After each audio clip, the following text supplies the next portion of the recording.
He's a 20th century guy trapped in the dark ages. Just send me back to my own time, pronto, today. Now he's got a date. Give me some sugar, baby. With the Army of Darkness. Groovy. Rated R. Starts Friday, February 19th, everywhere.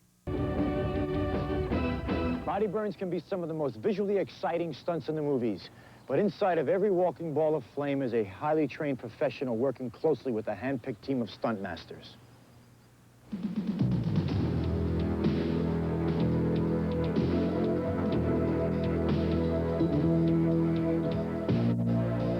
Twilight signals the start of a new day on the set of the movie Army of Darkness. In the next 8 hours, the stunt team will attempt 3 dangerous fire burns. Ash has been fighting his evil duel, and it comes to a head here where he grabs the torch and sets this guy on fire and kicks him off the castle wall. Practice and action. A 20-year veteran, stunt coordinator Chris Doyle swings into action, blocking the scene with director Sam Raimi. They're a team again after their last big hit, the suspense thriller Darkman. It's gonna get really warm up there. Plus, he's gonna be real so warm mad. up there. Oh, you don't care. 2 of tonight's fire burns will be performed by Chris himself. The third, by stuntman Tim Trella. Once he's ignited, I want to be able to cut back to this shot and see the torch going away from his face. So get it started, bring it past, and then as soon as he's going, then back out. Final rehearsals are done with the Army of Darkness star Bruce Campbell, who also starred in Sam Raimi's cult horror hit Evil Dead 2. Bruce will light Chris on fire and must know exactly where to aim the torch. And action.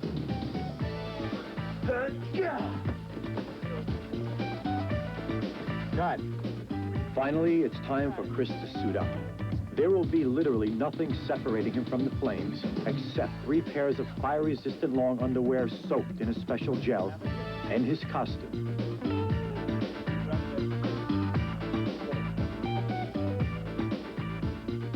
When he's ready to go up in flames, Chris uses a special secret fuel that helps him keep his cool in a hot situation. It burns a lot nicer than just gasoline or rubber cement, and as fire goes, I feel it's a lot safer. I have a lot more confidence in this fuel. All right, clear now. Standing by. Roll camera. Ready, and action.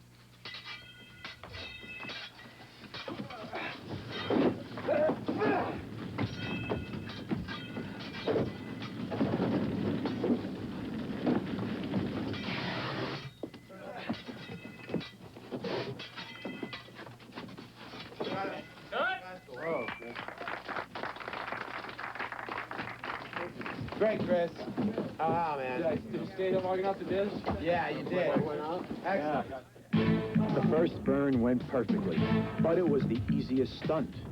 The stunt team must immediately begin preparing for 2 even more difficult burns. For the next one, Tim, doubling the star, will swing and kick a flaming Chris off the castle wall. He'll fall about 5 feet onto a raised platform.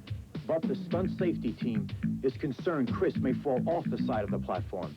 So they've put up slats of plywood to prevent that from happening. Chris will like it. So, and then he's got to run. So watch him. So when he's out of your shot, then you can call action. I'll just listen for action. Again, the cast and crew rehearse their every move. This is a dangerous scene and should not be shot twice. Go! Action. Good. That's all I need.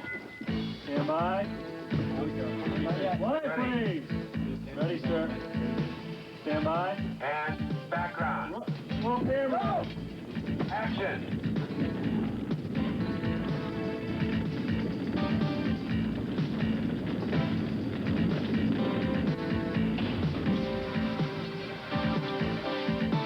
Got it. Cut. Keep an eye on him. We're fine. Thank you. Tired and scorched, the stunt team must now get ready for the third and most deadly fire burn of the night. An important shot for the director. Yeah, now we're going to get you going over the wall. Over the wall, 25 feet to the mats below. Tim Trella, who's been assisting Chris up till now, will take over and do the fall engulfed in flames. You don't have as much sight. Your vision is really impaired, so a lot of it becomes instinct. After Tim's practice fall, the crew is finally ready for the most treacherous work of this long night.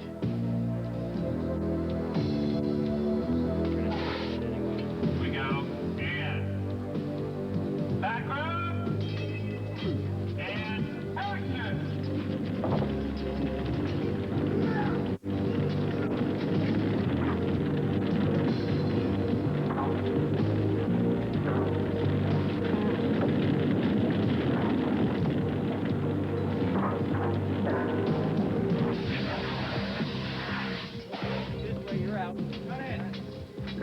His way, Tim.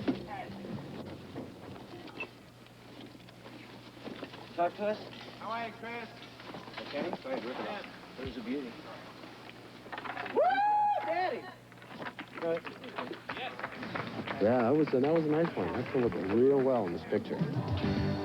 Chris and Tim brave the flames, becoming human torches. But with technology and careful planning on their side, they beat the flames and emerge with a sizzling scene. For these two stuntmen, it's been a hot, action-packed 8 hours.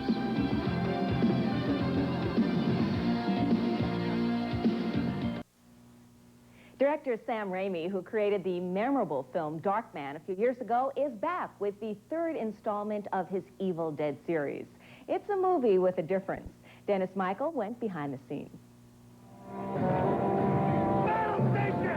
Keene Castle, nice windmill, but don't plan to go visit them. They're models photographed on the stages of Introvision in Hollywood, where much of Army of Darkness was assembled. Using a special photographic process, real actors interact with unreal estate. When you come onto the stage, you look and the stage is bare. But when you look through the eyepiece of the camera, the entire set is there. And when you cue your actor, he walks in and through the eyepiece of the camera, he's inside that setting that you've created with Introvision. Shots in Darkman and Stand By Me were created by Introvision, but Army of Darkness is a landmark for the process. Nearly 2/3 of the film uses Introvision shots of one kind or another. Using the Introvision process, we're able to take photography plates of a miniature or stills of a miniature and project them behind the actors, and in that way create the illusion that they're in front of this castle without actually having to pay for the large-scale construction of it. And Introvision lends itself to the use of stop motion and so-called go-motion animation sequences. It's something that the film's star, Bruce Campbell, had to get used to, along with his makeup in certain sequences. Usually, as a phony baloney actor, I've got to act opposite someone who's not there anyway in a special effects movie. And in this case, nothing's there. I'm assured that behind me, it looks fantastic. How do they do that? That's part of our technology, and it's a rather long-winded explanation. But suffice it to say they do it very well. Army of Darkness has hoped to bring the Introvision process to the attention of more of Hollywood. It's a special effects process that actually lowers the cost of making a film rather than raising it. Dennis Michael, CNN Entertainment News, Hollywood. This week on The Big Picture, why are these people smiling? We'll take you inside the Oscar nominations and set Randy Kagan loose in the press room. Plus, the wild world of the Coen brothers, the shaky cam of Sam Raimi, and Sandy and Daryl's take on Groundhog Day. Well, opening this week in theaters across America is Army of Darkness, the latest slice of cinematic daring from cult hero director Sam Raimi. Now, for the last 11 years, Raimi's dazzling camera work, I mean, he virtually created that whole shaky cam thing, and his wicked sense of humor have really made him unique among horror directors. His two best-known movies, Evil Dead and Evil Dead 2, were both so gory they were released without MPAA ratings. His most recent film, Darkman, saw him move out of gore and into more psychological horror, but he's back. Fresh out of Michigan State, Sam Raimi and some college pals wanted to make a cheap slasher pick full of soon-to-be-dead teens in the woods. The result, 1983's Evil Dead, shot for $350 grand. We had a very limited amount of money, and we had to make a very cheap and cheesy picture. So we decided, well, we'll just keep it in this one room in a small cabin, and the cheapest kind of horror is a bunch of people that are painted with white faces pretending they're zombies. So we'll work in those artistic confines. Evil Dead and Evil Dead 2 became Scream of Consciousness classics. awash in the kind of gore you can't show on TV, and propelled by some very inventive camera work. For instance, if you wanted the camera to make a move from up here down to here, the standard technique would be to put it on a crane and swing the crane arm down. And those without money have to think, well, I guess I could swing it on a rope. Once they figured that out, they were ready for the big time, and Darkman. So we brought it to Universal, and they also believed in the project, and it was the only time that we'd made a picture that basically anyone under 18 was allowed to go see. Excuse me. The latest from Raimi Incorporated reunites the director with Evil Dead mainstay Bruce Campbell. He's not a teen in the woods anymore, but he's still ready to blow away evil. Yeah. It was kind of an experiment in how dumb the main character could be, basically. He battles the armies of darkness with chainsaw, which he is kind of a detachable thing that he now has made a steel hand in the third part. Groovy. My brother and I, Ivan, had always wanted to make an Evil Dead film that took place in the medieval ages. We were going to call it the Medieval Dead. I think that the studio felt that since those films have such a small crowd, that they had to change the name in order to attract a wider audience. So they retitled it Army of Darkness. It's more of a marketing decision than a creative one, I think. Get ready. Give me some sugar, baby. Get set. Groovy. Get dead. From Sam Raimi, director of Darkman, comes Army of Darkness, rated R. Starts Friday, February 19th. Buzz on the Sci-Fi Channel. Quick, get a shot of that woman right there. Susan Hyman, one of our producers here at Sci-Fi Buzz. And just yesterday, she was hobnobbing with the dead over at K&B Effects. That's right. I see you washed up just a little bit. Oh, yes, absolutely. You know, after months and months in limbo, the third chapter of Sam Raimi's Evil Dead series, Army of Darkness, is finally here. Cool. So we were over at K&B. They designed the great Deadite warriors that you'll see in the movie. And Bruce Campbell, the star of the movie, went and met us over there, and we had a little fun and swordplay. Oh, Bruce. Yeah, I understand you think he's pretty neat. He is. Yeah. Cute. Let's just watch the piece. Yeah, swallow this. Actor Bruce Campbell and a slew of Deadite warriors are lined up and ready to regale the legion of Evil Dead fans in Sam Raimi's long-awaited Army of Darkness. Army of Darkness picks up exactly where Evil Dead 2 left off, of a poor sap stranded in time with no hope of survival. Now, let's talk about how I get back home. Campbell plays Ash, an incompetent space traveler forced to confront evil 13th century forces. But the actor believes imperfections allow for propitious plot twists. I like the fact when heroes are vulnerable, you know. The thing that bugs me in adventure movies, when they're trying to be realistic, that the guy always has to be an ex-cop or an ex-CIA or an ex-specialist. Well, show me a guy who's a CPA who's stranded on a battleship that's taken over by terrorists, and then I'll be interested, you know, then I'll be worried. Though Campbell is the fleshy star of the movie, his cadaverous co-stars, created by the makeup effects wizards at K&B, will undoubtedly bask in the limelight as well. Oh, that's gonna hurt! Dealing with a rotted skeleton, we kind of just made them look rotted, and you saw bones and flesh hanging off. We did accentuate their brows a little bit, like in the old Ray Harryhausen movies, where his skeletons always had this kind of evil brow to them. Get the hell out of there! Darkness's $12 million budget was a big improvement over Evil Dead 1's $350,000 tab, but still modest by today's cost-swelling standards.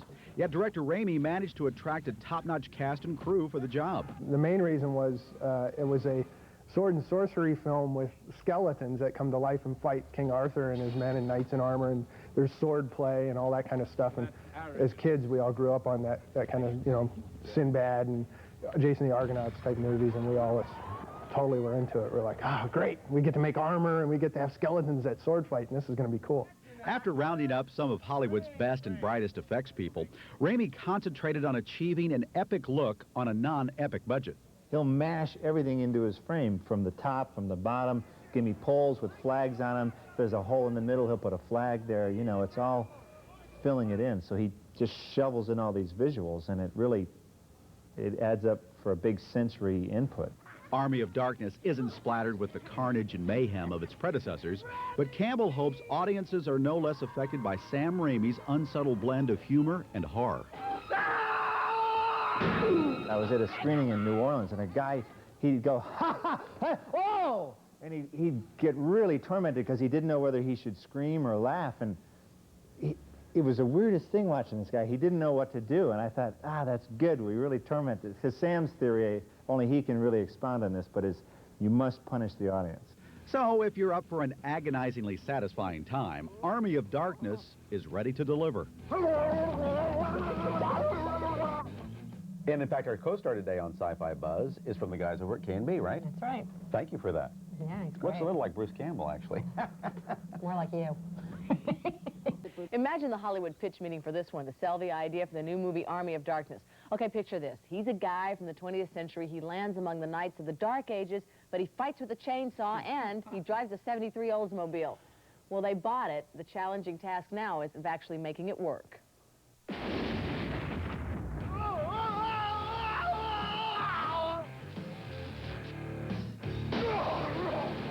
Bruce Campbell plays a 20th century man who swept back into the Dark Ages by demonic forces. In his battle to survive, Bruce steps into an outrageous tug-of-war between the living and the dead. He confronts everything from a sword-fighting skeleton to an evil twin that springs out of his shoulder, to a handful of mean-spirited miniature versions of himself. Running speed!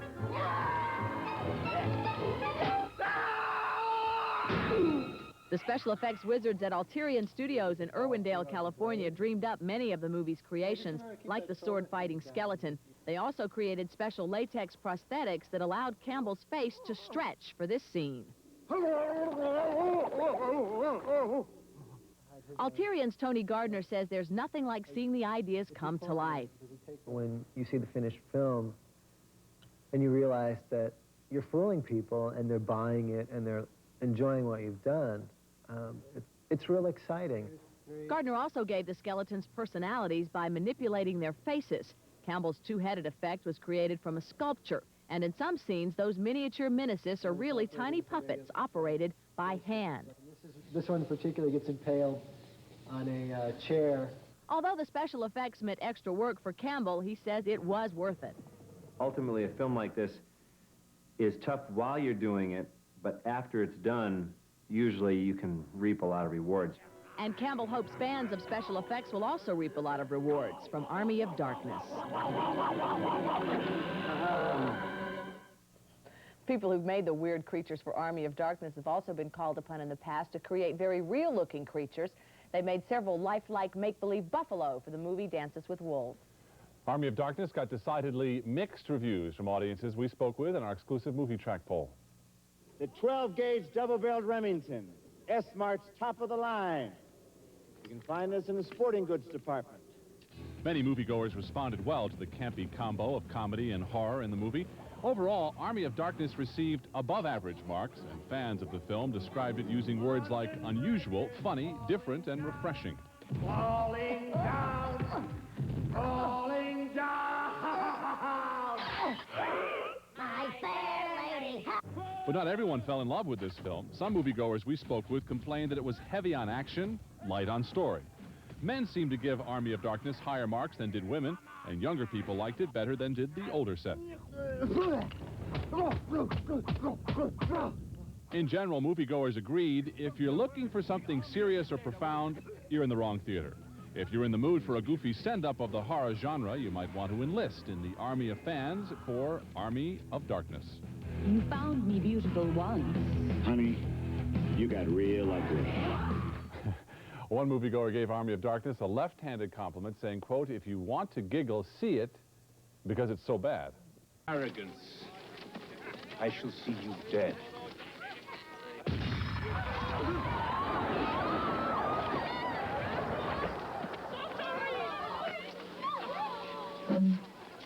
Yeah.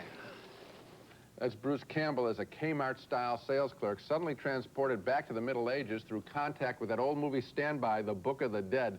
Somebody must have made a lot of copies of that book and laid them around in creepy forests. Anyway, in the style of the Back to the Future movies, but without that series' wit, he confronts these old English types with a modern weapon.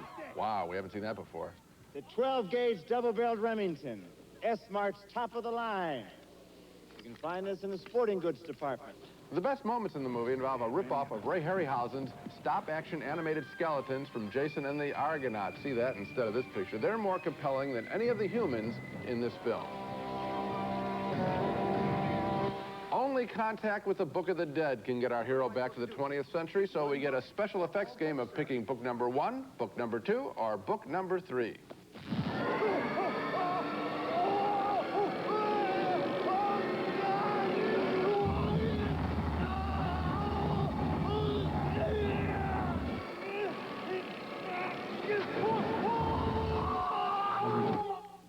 Now, there's a lot wrong with Army of Darkness. The special effects, as you could see, are great, but there isn't a single interesting human being in the film. There's also very little wit, and this surprised me, no real love interest.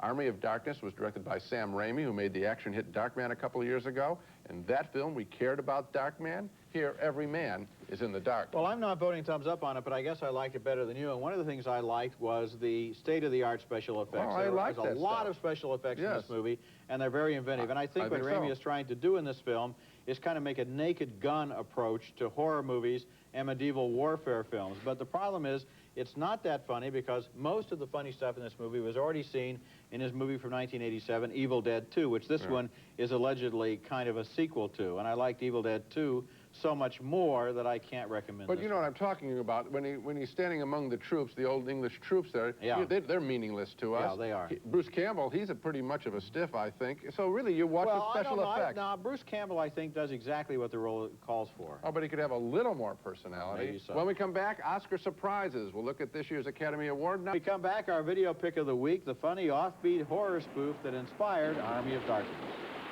Now it's time for our video pick of the week, and I would like to recommend a strange and funny horror satire named Evil Dead 2, Dead by Dawn. I said earlier in the program that I was disappointed by its sequel, Army of Darkness, the Sam Raimi horror spoof that has great production values, but somehow seems to be recycling its comedy approach. Maybe that's because I was a fan of Raimi's 1987 movie, Evil Dead 2, which also starred the hard-working Bruce Campbell as the bloodiest self-defense artist in horror history. Groovy. Evil Dead 2 is not for everyone, but for horror fans, it's one of the funniest movies of recent years. I recommend you take a look at it on home video. Now let's take another look at the movies we reviewed this week. A split decision on Falling Down with Michael Douglas as an unemployed worker on a rampage. I thought it struck a nerve. Gene thought the same story had been done earlier and much better. 2 thumbs down for The Temp, a movie that disappears into an impenetrable thicket of murky plotting. 2 more thumbs down for Army of Darkness, the horror film send-up that never really takes off. And so my recommendation, go see The Crying Game. No, it's not Jason. It's just Mike Jarek. This is Sci-Fi Buzz. This is just my little homage to Jason. I'm feeling fine. Nothing wrong with me. Actually, this Friday the 13th motif is in honor of our first close-up today on Sci-Fi Buzz. The people over at K&B, fabulous makeup artists. Now, they're getting geared up for Friday the 13th, Part 9. Jason Goes to Hell. Have a nice trip. See you next sequel. Well, also, they've done other movies. In City Slickers, they did the birthing calf there. They also did the dead buffalo and Dances with Wolves. They're full of tricks at K&B.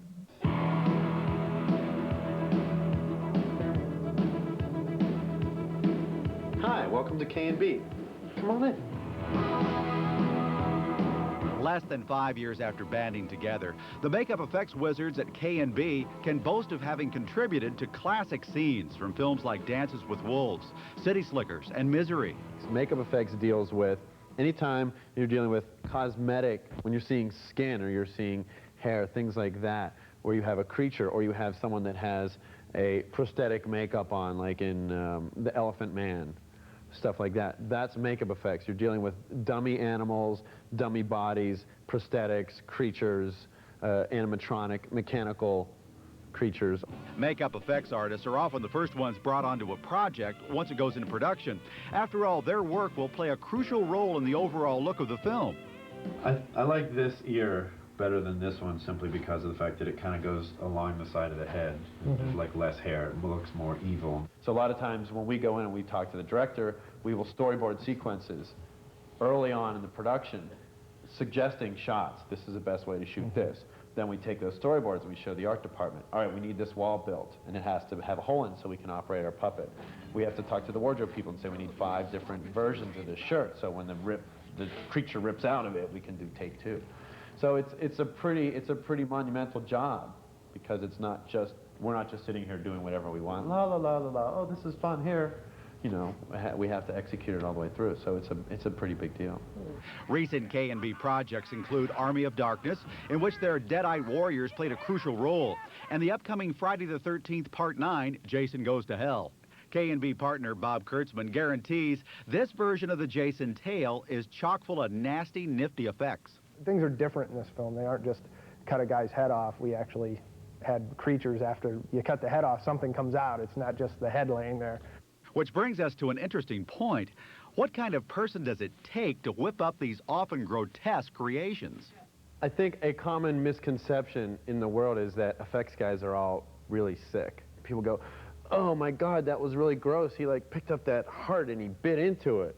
It's like, yeah, but it was a gelatin heart with like Welch's grape jelly stuck in it. It wasn't real. I mean, like, so a lot of times, and even with gross anatomy, which we did all the cadavers for, people go, oh, you guys are really sick. But it's an art form. I mean, for us, we look at it as it's a sculpture. It's a piece of urethane airbrushed and painted. We don't really look at things like it's a body, or because it's all fake. Though K&B has had their hands in all types of movies, made on all types of budgets, they find the atmosphere on small budget sets is usually a lot of fun, whereas the set on big budget films is often much more serious. Well, genre films tend to not take themselves so seriously, because they kind of say, well, it's a horror movie, we can have a little fun with it. You know, I remember when we were doing Dances with Wolves, it was, okay, put the buffalo over here, we're going to stake, you know, we had a little stretcher, we were carrying our buffalo all around. And I think a lot of it has to do with the fact that with bigger mainstream movies, there's a lot more money involved. We're talking, you know, $30, $40 million films. Of course, there's more at stake. But in the world of K&B, all projects are created equal. No matter what the budget, they want their makeup effects to generate a spirited audience response. The most rewarding thing is being in a theater and hearing everyone go, no, God, they're not going to do that really, and then bam, and they do it, and everyone freaks out, and we're sitting there going, ooh. You know, that's a lot of fun, really a lot of fun. It's demonic. You shall die! Let's go. It's romantic. What of all the sweet words that you spoke? Well, that's just what we call pillow talk, baby. It's like nothing you've ever seen. Give me some sugar, baby. From Sam Raimi, director of Evil Dead and Darkman, Get him! comes Army of Darkness. Groovy. Rated R. Starts Friday, February 19th at theaters everywhere.